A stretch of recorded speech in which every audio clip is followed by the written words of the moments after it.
What's up, fight fans? It's your man 3K the Boss, aka Mr. Two Hands Up. Pow, pow. You know what it is. Alright, so Anthony Joshua's mind was not fully on the Ruiz, it was partly on Wilder. Former world champion Anthony Joshua admits that he was not fully focused when he entered the ring against Andrew Ruiz on June 1st at Madison Square Garden in New York City.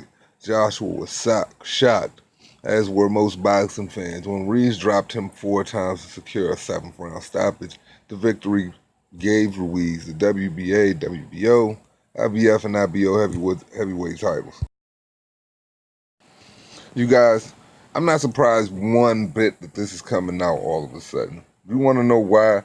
Because when I listened to the old interviews Anthony Joshua was giving, I believe that there was some truth underlying how he felt, where his mind was at, so on and so forth, about his training and everything. But I just feel as though, Anthony Joshua always goes by, no excuses, regardless of winning or defeat. He's not going to make any excuse for himself, no matter what the situation is.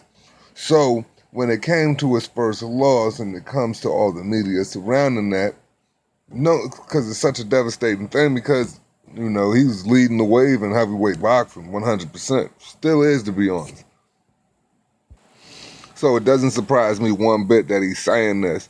And I think that it just comes with acceptance of the situation, because anytime that you take a devastating loss in life, it takes a little while to recover over it. But when you start going through your levels of reflection to when you're coping with it, and you just accepted everything for what it is, you're just going to start speaking a little bit more truth on how you feel on the situation towards, once it all becomes copable, I guess that's the only thing I can really say. So I just think that's all it is right now. But I'll digress, and I'm just going to continue with the article. Joshua was not happy with the referee Mike Griffin's decision to stop the fight in the 7th. I didn't really know where I was, other than in the corner, but I had my arms back on the ropes waiting for the gum shield to be replaced. The referee should have not expected me to fight on without it. I just saw the gum shield lying on the floor, Joshua told Sky Sports. Basically what Anthony Joshua is telling us, he's telling us that something was wrong with him neurologically at that very point in the ring. So with that being said, something could have been wrong with Anthony Joshua neurologically before that in the ring as well. He's just being a soldier, and being a soldier, he wants to go out on a shield. So I can respect him for that. But sometimes, man, you just got to give it up and just tell your fans and tell people what the truth is, regardless of what, your opposition feels about it. Of course, they're going to try to say you're making excuses, but only you know what's going on with you. And people who genuinely fuck with you, if that is the case, they're going to believe what you're saying. So he's basically telling us that he had a concussion, at that point in the ring, because he's telling us he didn't know where he was at. All he knows is he was by the ropes and the mouth guard was out his mouth. So he felt as though he had time because the mouth guard was on the floor. So he was just pretty much dazed and confused at that point. But I'll digress. Let's continue the article. Joshua would later admit that he wasn't mentally in tune for Ruiz, because he was already thinking ahead for the full unification with WBC world champion Deontay Wilder. See, guys, a lot of us real boxing fans, a lot of us that can truly think in layers and just think outside of realms of our own feelings, we can genuinely see, if you can read body language, what's going on with an individual. And as I've stated before in other videos, and as you guys have subscribed or even tuned in on the video who don't subscribe, you guys have even said to me, man, something was not right with Joshua. Joshua had a lot going on that week. Joshua had a lot going on that month. And this is in no way, shape, or form to make excuses for him. We are just going, bit by bit with the article. So within doing that, we are analyzing every bit of what he is saying.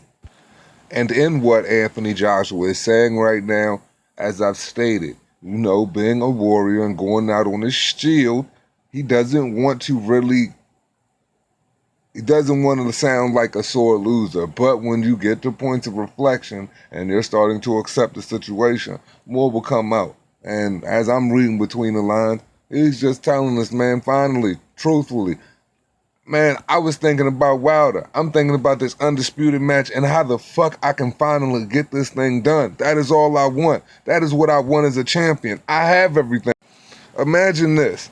Imagine you are a champion and everybody's loving you. You're restoring the feeling of boxing. Like you got all type of promotion out of the ass. You have two successful fighters underneath your belt in Buatsi and Okoli. You're just, you're winning at life. You have an amazing son. You have an amazing family. You can bring everybody along with you. And you're sitting at the top at the top of Mount Rushmore in boxing, and considering that you are doing all the things you need to do to really consider yourself a champion, and you can't get the one thing that you want with a guy that you can rest the shoulders of, your boxing history, rest the shoulders on giving the fans everything that they want, rest the shoulders on finally becoming undisputed. And you can't get that because no matter what you try to do, no matter how much you try to bend, he will not acquiesce. He will not jump in the ring and fight you.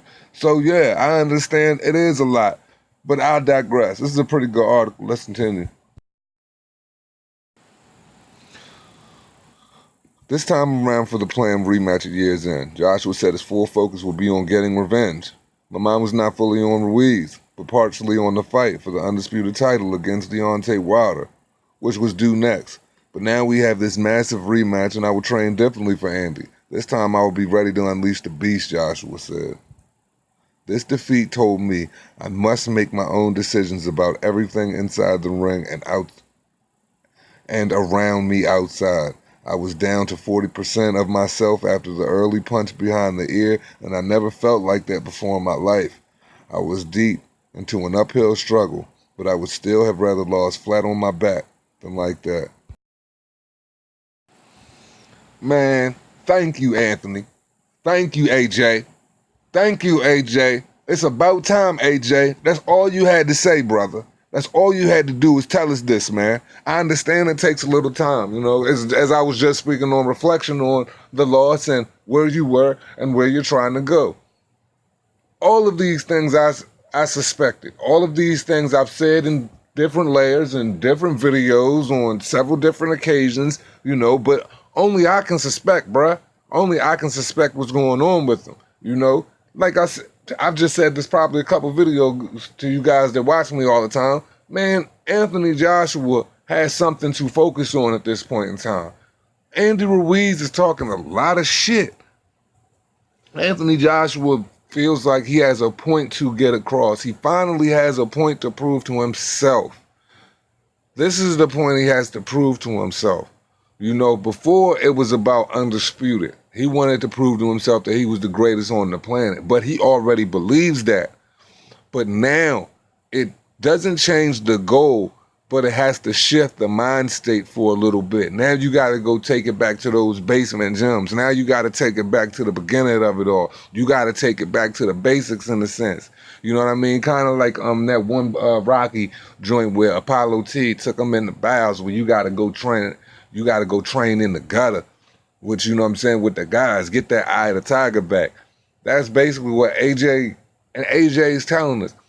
He was occupying at 40% of where he needed to be. And he said he would have rather went out on his back than going out the way he went out. Now, that's how a soldier speaks, man. So he tells you a lot about the way he really is. But one can only suspect, man. We can only suspect what's going on with AJ. What happened that night? Okay, now we truly know that you weren't mentally there. We know that you were concussed. We know that you didn't really know what was going on from after you got hit with that first shot. We just know that you were in the ring and you were surviving. Like he was surviving. And then the loss, man, you can start to tell that he's really rebuilding from the loss because you can listen to the way he talks. Because now we're getting the truth of it all. we understand now what's going on. At least I understand. I hope you guys can better understand what's going on now. Man, y'all gotta look at this shit. Look at this picture. Imagine how Anthony Joshua feels looking at this picture, because imagine how people like us who genuinely rock with Anthony Joshua, you know, feel by looking at this picture when you know this situation isn't right. You know those belts aren't sitting in the right place. But hey, I can only imagine how Anthony Joshua feels. But one reason he let me know that he's truly ready. He's truly in the right mental headspace. Y'all truly should feel comfortable where he's at, where he's going, and how big this fight is going to be, and the journey, and not looking ahead of the journey. Excuse me. Looking at things for right now is because he said he has to be in control mentally and physically of all things around him, inside of the ring and outside of the ring. So he basically was letting us know that shit, his house wasn't in order, man. Anthony Joshua's house wasn't in order. It was a lot of shit going on around him with guys in his camp. Maybe he finally cleaned up his house, man. And man, I'm just excited for the rematch. I'm excited what's going to happen next, man. This was a good article, man. That's all I got for you guys.